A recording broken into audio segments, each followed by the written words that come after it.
What is going on, everybody? It's your boy Nomis J coming at y'all, man. Well, we about to get into it. I guess our draft is now officially wrapped up. Detroit Lions from the 4th round to the 7th round today had a very good draft, and then a very what was that? No, it was kind of feel to it, man. First things first, though, I would like to say shout out to every member of the DSA, to Jim Bordeau, Lions of the Prowl, Tim, JMO, everybody else, man. Everything King, man, for going live for 3 straight days. Dose of Dion, all the guys, man, who've been doing all the YouTubers, man, they've been doing their thing, going live for the draft, man. Man Beats Morris, another one. So shout out to all those guys, man. Y'all was doing y'all thing. Thank you to the people in the chat that tuned in to us, man. Don't go where we gonna be coming with a recap of everything probably by tomorrow for the DSA, I think. Don't hold me to that. I'm gonna see what's going on, but yeah, man, we about to get into it. Lions start off today with the 4th round pick, and they trade down some spots, man, to like the 21st, I think. End up taking Logan Steinberg, man, offensive guard, man, another run heavy guy, man, mean and nasty. That's what people say about him. He's a nasty, mean kid, man.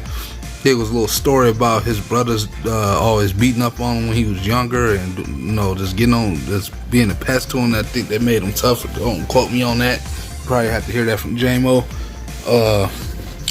But that's exactly what the Lions needed, man. They needed to address the offensive line, man, the trenches. I'm so glad that they did this that way.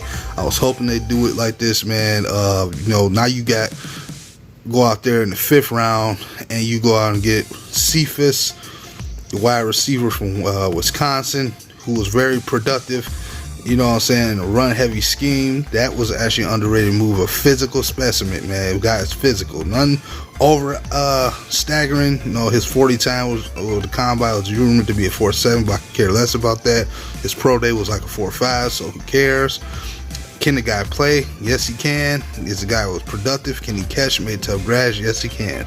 I think he has a good chance to make the roster.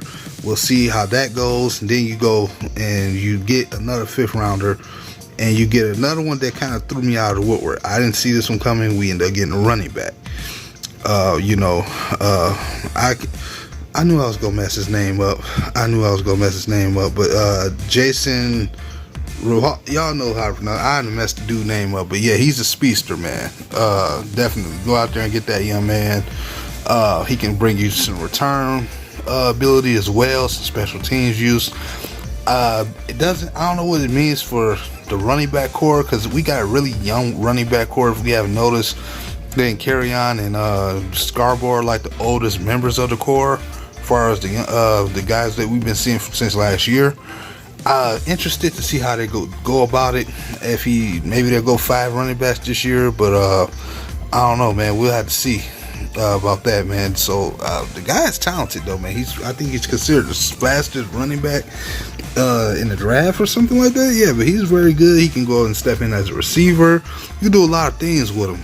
It's just a lot of questions wondering why they took him at that pick, and which I'm fine with, but if he's even going to make the roster, a lot of those questions pop up. I think as a 5th round pick, he should, but the word is still on Ty Johnson too. I don't know if this necessarily means it affects him, but we'll see what happens later down the line with that pick. But I really do like it. You know what I'm saying? Getting some depth at the running back position.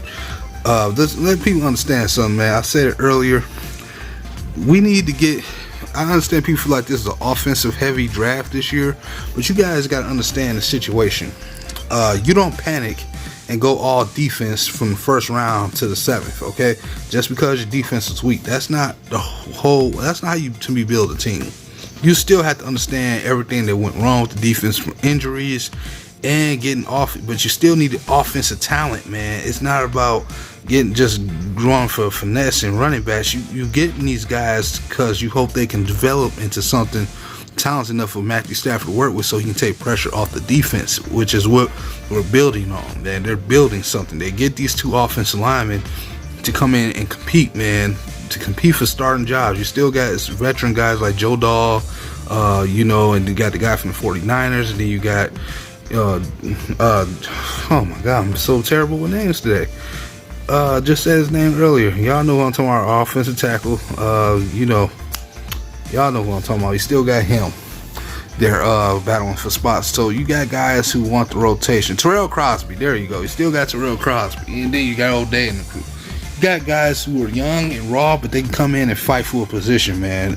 They should get a lot of reps in this offseason. So that's what you want, man. You want competition. And even with the defensive lineman, I know we didn't get one to the 6th round. People probably not that high on these two guys. John Pennancy and Jayshon Cornell. One from Ohio State, and Pennancy is from Utah.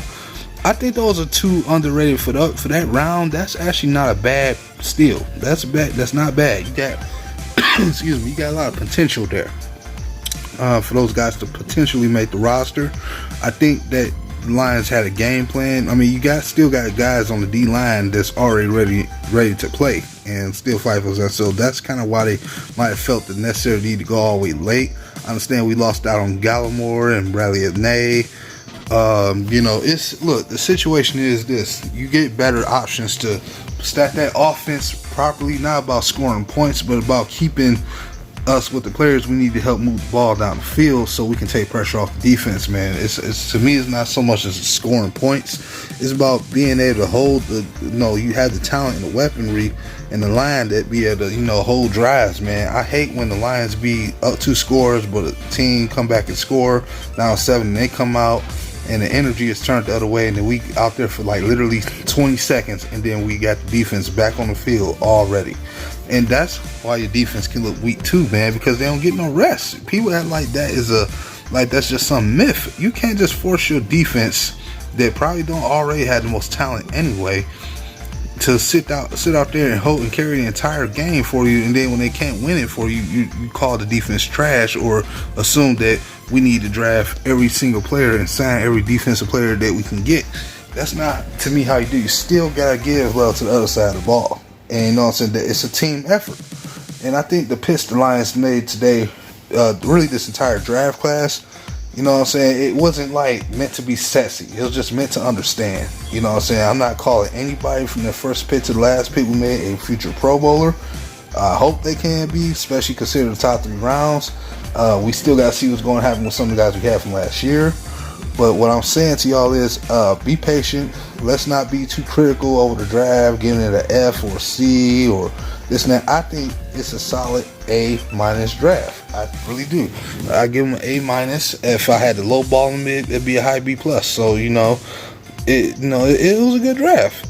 You can't complain too much. You got players and upgrades in a lot of situations, so you can't really complain. You wasn't really going into the draft trying to find somebody who's going to play over guys you just signed for 2 years on the defensive line. So you're going to get guys who can rotate in, and that's what you did. When it comes to the offensive line, you got guys who can come in and literally fight for a battle position. You got skill position players who can play in rotation, running back, and then you got one of them interestingly can actually start in combo with the other one, which is Swift. And go along with Kerryon Johnson as a combo pack, and then still have good guys in rotation as well.